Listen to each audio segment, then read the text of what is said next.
बहुत बहुत स्वागत है आप सभी का सिटीजन हेल्थ चैनल पे। और जिसमें हमने एक सीरीज शुरू करी है पीपल्स हेल्थ इट मैटर्स। लोगों का स्वास्थ्य हमारे लिए बहुत मायने रखता है। और इस सीरीज में आज हमारे साथ हैं डॉक्टर रश्मि शर्मा, जो आज हमारे साथ अपने अनुभव साझा करेंगी। डॉक्टर रश्मि मैम का मैं परिचय जरूर कराना चाहूंगी। मैम सामुदायिक चिकित्सा विभाग में पिछले 22 वर्ष से कार्यरत हैं और यह सह प्राध्यापक की तरह पिछले 10 वर्ष से GMERS मेडिकल कॉलेज 16 अहमदाबाद में शैक्षणिक शोध और प्रशिक्षण में कार्य में सेवारत हैं। बहुत बहुत स्वागत है मैम आपका हमारे इस सीरीज में। धन्यवाद। और आज हम दो महिलाएं मिलकर बात करेंगे महिलाओं के आहार के बारे में कि किस तरह जो आहार है वो महिलाओं के स्वास्थ्य पर प्रभाव डालता है। सही कह रही हूँ ना मैम? बिल्कुल सही। तो शुरू करते हैं इस सेशन को सबसे पहले सवाल से ही कि मैम क्या प्रभाव है आहार का, महिलाओं को कैसा आहार दिया जाए और इससे वाकई में इन पे प्रभाव पड़ता है? क्योंकि ज्यादातर ऐसा होता है कि माएँ सबको खिलाती हैं पर खुद नहीं खाती। तो जरूर ये महिलाओं को जानना बहुत जरूरी है कि क्या प्रभाव है आहार का या पोषण का। धन्यवाद रितु। जैसे कि कोविड-19 महामारी के बाद पौष्टिक आहार का महत्व तो हमको भली भांति हो चुका है कि किस तरह पौष्टिक आहार हमारी रोग प्रतिरोधक क्षमता को बढ़ाता है और हमें संक्रमित रोगों से बचाता है। इसके अलावा संतुलित आहार हमें बिन संक्रमित रोगों से भी बचाव करके हमें उच्च श्रेणी के जीवन को व्यतीत करने के लिए भी सक्षम और योग्य बनाता है। लेकिन ऋतु, हमारा स्वास्थ्य, हमारा आहार, हमारी बहुत सारी सामाजिक परिस्थितियों, हमारे रीति रिवाजों और संस्कारों से प्रभावित होता है और इसका प्रभाव समाज का विशेष समूह यानी कि एक महिला जो कि एक घर की कुशल प्रबंधक है, माँ है, पत्नी है, उच्च मध्य और निम्न स्तर पर कार्यरत है, शहरी है या ग्रामीण है, प्रभावित होता है। यहाँ तक कि जीवन की हर अवस्था में उसका आहार सामाजिक परिस्थितियों से प्रभावित होता है। जैसे मैम कैसे जो सिर्फ रोग होंगे और उन्हें कमजोरी हो जाएगी, ऐसी बहुत सारी चीजें। और ऐसी जैसे आप बता ही रही कि सामाजिक परिस्थितियों से प्रभावित होता है, तो मैं ये भी जरूर मैम जानना चाहूंगी कि किस तरह से, जैसे आप डॉक्टर हैं तो आप बहुत सारे लोगों के संपर्क में आई होंगी तो आपको ये अनुभव, थोड़ा सा अनुभव हम लोगों के साथ साझा करें मैम। हाँ, वास्तव में अगर इसको देखा जाए तो हम सभी का शारीरिक और मानसिक विकास मुख्यतः 3 चरणों में होता है और इसका पहला चरण माँ के गर्भ से शुरू होता है, जो कि एक अच्छे स्वास्थ्य की आधारशिला है। और गर्भ में पल रहा शिशु का पोषण उसकी माँ के आहार पर निर्भर करता है। लेकिन सामाजिक परिस्थितियों के कारण जब यह ज्ञात होता है कि गर्भ में पल रहा शिशु एक बालिका है, तो उसका पोषण तो क्या, उसका अस्तित्व ही खतरे में हो जाता है। हालांकि PCPNDT एक्ट के वजह से लिंग परीक्षण को हमने काफी सफलतापूर्वक से कम तो किया है, लेकिन हमारे देश के कई जिलों में यह लिंग अनुपात बालिकाओं के बहुत विपरीत है, जो इस बात का संकेत करता है कि कहीं ना कहीं कानूनी दायरों के बाहर अनैतिक रूप से भ्रूण परीक्षण और भ्रूण हत्या होती है। इसी तरह से किशोरावस्था में विज्ञापनों के और मीडिया का बालिका के ऊपर, उसके पोषण पर बहुत प्रभाव पड़ता है। विज्ञापनों के द्वारा, मीडिया के द्वारा अधिक वसा वाला आहार जो कि पौष्टिक तत्वों से अधूरा है, उसमें नहीं है पौष्टिक तत्व, उनको खाने के लिए प्रेरित करता है, प्रोत्साहित करता है। वहीं दूसरी ओर ये विज्ञापन, ये मीडिया उसको अधिक आकर्षित होने के लिए भी प्रोत्साहित करता है। और किशोरावस्था में एक बालिका बेहद संवेदनशील होती है अपनी प्रतिमा के लिए, मैं कैसी दिखती हूँ।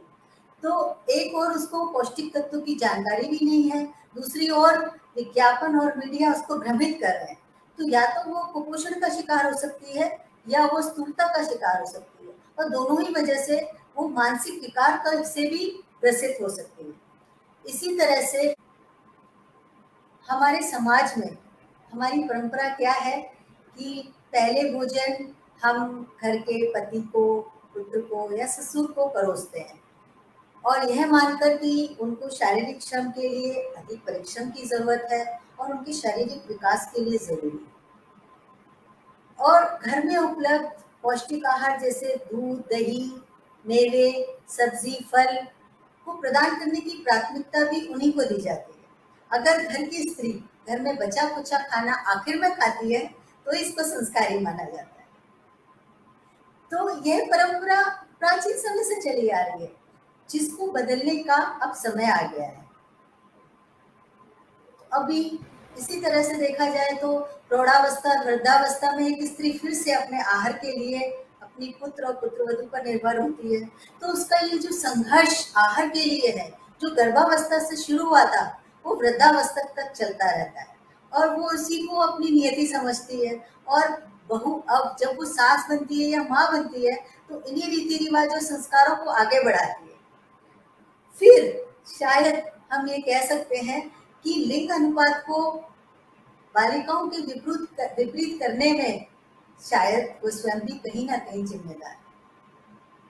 बहुत बहुत बड़ी बात कह दी मैम आज आपने, और बहुत सच बात कही है कि हम लोग खुद उसी सर्कल में, उसी गोले में रहते हैं और फिर हम उसी पीढ़ी को उसी ज्ञान के साथ आगे बढ़ाते हैं बिना कुछ उसमें करेक्शन किए। तो मैं दर्शकों से ज़रूर ये अपील करना चाहूँगी कि इस पीढ़ी को इतना सुधारे कि महिलाओं में आहार और पोषण की कमी ना होने पाए, क्योंकि जैसा कि मैम बता ही रही कि अगर पोषण की कमी हो गई तो शरीर में बहुत सारे विकार उत्पन्न हो जाएंगे। मैम एक बार जब हम लोग पोषण तत्व की या पौष्टिक तत्व की बात कर रहे हैं तो एक बार मैं ज़रूर ये भी जानना चाहूँगी कि क्या क्या चीज़ें बच्चियों को या महिलाओं को खाना चाहिए। जैसे अभी आपने बताया है कि फैट चीज़ें, जो वसा की चीज़ें, वो बहुत ज़रूरी नहीं है शरीर में लेकिन आकर्षित करती हैं। तो ऐसे क्या क्या चीज़ें हैं जो महिलाओं को और लड़कियों को स्पेशली खाने की ज़रूरत है या उस पर ज़्यादा ध्यान देना चाहिए? ऋतु, मैं उसको इस तरह से कहूंगी कि पहले अगर वो पौष्टिक तत्व नहीं लेती है तो उसके स्वास्थ्य पर क्या प्रभाव पड़ता है जीवन की हर अवस्था में, फिर मैं आपको बताऊंगी कि कैसे उसको लेना चाहिए। ठीक है, तो उसको समझने के लिए पहले ये जानना जरूरी है, तभी वो पौष्टिक आहार लेंगी कि अगर वो नहीं खाएंगी तो उनका स्वास्थ्य कैसे प्रभावित हो सकता है। अब हम शुरू करते हैं गर्भावस्था से। जैसे कि मैंने बताया, हमारे शरीर का मानसिक और शारीरिक विकास तीव्र गति से 3 चरणों में होता है। तो पहले चरण से ही शुरू करते हैं कि जैसे कि अगर गर्भावस्था में बालिका को माँ के द्वारा पौष्टिक आहार नहीं मिले तो उसका अस्तित्व खतरे में हो सकता है, यानी कि गर्भपात हो सकता है फोलिक एसिड की कमी के कारण, या उसका शारीरिक और मानसिक विकास अधूरा हो सकता है, या विकलांगता जैसे स्पाइना बाइफिडा हो सकती है, या उसका वजन कम हो सकता है, या उसको बौनापन हो सकता है, या उसका मृत जन्म हो सकता है, और यहाँ तक कि उसकी बाल मृत्यु का संभावना को बढ़ा सकता है। और इसी तरह से जन्म के बाद अगर तुरंत उसको स्तनपान नहीं मिले या पहले 6 महीनों में संपूर्ण रूप से सामाजिक परिस्थितियों के कारण स्तनपान नहीं मिले तो फिर से उसको कुपोषण हो सकता है, उसकी रोग प्रतिरोधक क्षमता कम हो सकती है, जिसके कारण इसको निमोनिया या दस्त जैसी बीमारियां हो सकती है। विटामिन ए की कमी के कारण उसको अंधापन हो सकता है, उसका शारीरिक और मानसिक विकास रुक सकता है, जो कि फिर से बाल मृत्यु की संभावना को बढ़ा देता है। इसी प्रकार किशोरावस्था में संतुलित और पौष्टिक आहार के अभाव के कारण या तो उसका शारीरिक और मानसिक विकास जो पहले 2 चरणों में पहले से ही रुक गया था फिर से प्रभावित हो सकता है, अधूरा रह सकता है। लौह तत्व की कमी या फोलिक एसिड जैसी कमी की वजह से उसको भविष्य में बांझपन का सामना करना पड़ सकता है, या उसका बार बार गर्भपात हो सकता है, और उसकी लंबाई रुक जाने के कारण वो उच्च श्रेणी की गर्भवती स्त्री बन सकती है। तो इस तरह से फिर वो जब वो प्रौढ़ावस्था में पहुंचती है तो उसको स्त्री हार्मोन जैसे कि एस्ट्रोजन की कमी की वजह से और संतुलित आहार की कमी से उसको हृदय रोग के होने की संभावना हो सकती है। अगर उसके भोजन में, उसके आहार में विटामिन डी और कैल्शियम की कमी हो तो उसकी हड्डियां कमजोर हो सकती है, उसकी मांसपेशियां शिथिल हो सकती है। तो अब फिर मैं बताऊंगी कि किस तरह से उसको पौष्टिक आहार लेना है। तो इस तरह से ये सब पोषण का उसके स्वास्थ्य पर असर पड़ सकता है। मैम मैम महिलाओं के पोषण को फिर उत्तम बनाने के लिए क्या समाधान है? हाँ, जैसे कि मैंने ऋतु बताया कि महिलाओं का पोषण सामाजिक परिस्थितियों से, संस्कारों से, रीति रिवाजों से प्रभावित है। तो इन मूल तत्वों को जानना बहुत जरूरी है और इसके लिए हमको निकटगामी, मध्यगामी और दूरगामी समाधान पे काम करना होगा। निकटगामी समाधान यह हो सकता है कि जब भी घर में कोई भी एक गर्भवती स्त्री हो तो परिवार का दायित्व है कि उसको पौष्टिक आहार मिले, संतुलित आहार मिले। इसके साथ साथ वो पहले 3 महीने में फोलिक एसिड की गोलियों का सेवन करे और बाकी के 6 महीने और प्रसव के बाद कैल्शियम और आयरन की गोलियों का सेवन अवश्य करें। और क्योंकि गर्भवती महिला की पहले 3 महीने में बुनियादी चयापचय दर 5% बढ़ती है और अगले 6 महीने में 15% बढ़ती है। इसके कारण उसको अधिक ऊर्जा की जरूरत होती है। तो उसको यह ऊर्जा 60 से 70% कार्बोहाइड्रेट से लेनी है, 10 से 15% प्रोटीन से लेनी है और बाकी की वसा से लेनी है। लेकिन हमारे भारतीय वैज्ञानिकों का कहना है कि हमारी भारतीय आहार में कार्बोहाइड्रेट और वसा का प्रमाण ज्यादा होता है, प्रोटीन का प्रमाण कम होता है। तो हमको कार्बोहाइड्रेट और वसा का प्रमाण संतुलित करना है और प्रोटीन का प्रमाण बढ़ाना है। तो कार्बोहाइड्रेट अगर वो लेती है तो वो साबुत अनाजों से ले और प्रोटीन का प्रमाण बढ़ाने के लिए अगर वो मांसाहारी है तो हफ्ते में 2 बार अंडा या मछली का सेवन कर सकती है और अगर शाकाहारी है तो भी परेशान होने की जरूरत नहीं है, क्योंकि उसको यह प्रोटीन साबुत दालें जैसे कि सोयाबीन, राजमा, छोले, चना से आसानी से उपलब्ध हो सकता है। तो पौष्टिक तत्वों को बढ़ाने के लिए धन की नहीं, जानकारी की जरूरत है। तो अगर वो उस मौसम में, उस स्थान में जो भी मौसमी फल और सब्जियों को अपने आहार में सम्मिलित करे तो वो अपने भोजन को, आहार को काफी हद तक पौष्टिक कर सकते हैं। इसके अलावा वो हमेशा आयोडाइज सॉल्ट का ही इस्तेमाल करें। अब गर्भवती महिला ने और प्रसव के बाद जैसे उसने अपने आहार को बढ़ाया था, उसकी विविधता को बढ़ाया था, वैरायटी को, विभिन्नता को बढ़ाया था, अब प्रसव के 6 महीने के बाद वापस धीरे धीरे मात्रा को घटाना है लेकिन विभिन्नता को बनाए रखना है। इसके साथ साथ छोटी मोटी बातें हैं जैसे कि वो अंकुरित दालों का इस्तेमाल करें जिससे विटामिन सी और बी कॉम्प्लेक्स बढ़ सकता है।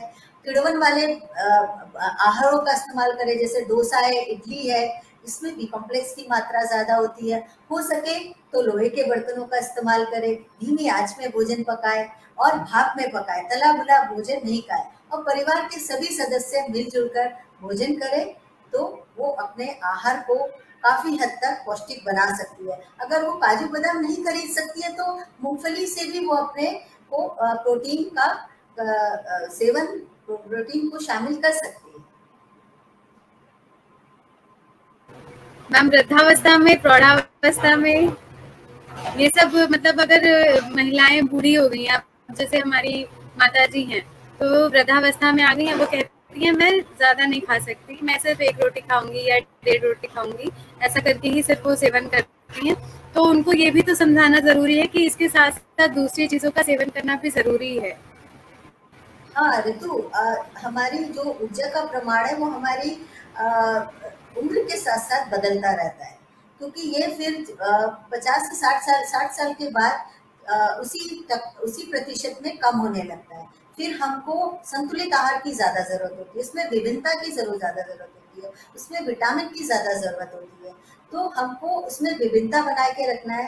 3 से 4 बार हमको जैसे नाश्ता है, दोपहर का खाना है और रात का खाना है, ये 3 बार तो खाना ही है। इसके अलावा हमको बीच में भी छोटे छोटे भोजन करना है, जैसे कि नाश्ते और दोपहर के खाने में थोड़ा एक फल ले ले या दोपहर के खाने और रात के खाने के बीच में कोई छाछ ले ले।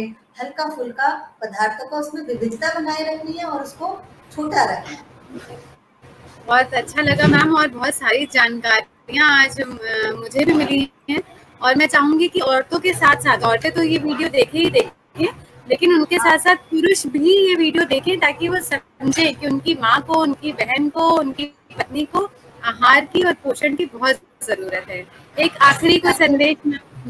हाँ, इसके अलावा ऋतु, मैंने आपको निकटगामी समाधान तो बताया, और मध्यगामी समाधान ये है कि हमको जन जागृति लानी होगी, समाज को बदलना होगा, परिवार को समझना होगा कि किस प्रकार एक पौष्टिक आहार स्त्री के लिए जरूरी है और स्वस्थ पीढ़ी को लाने में महत्वपूर्ण है।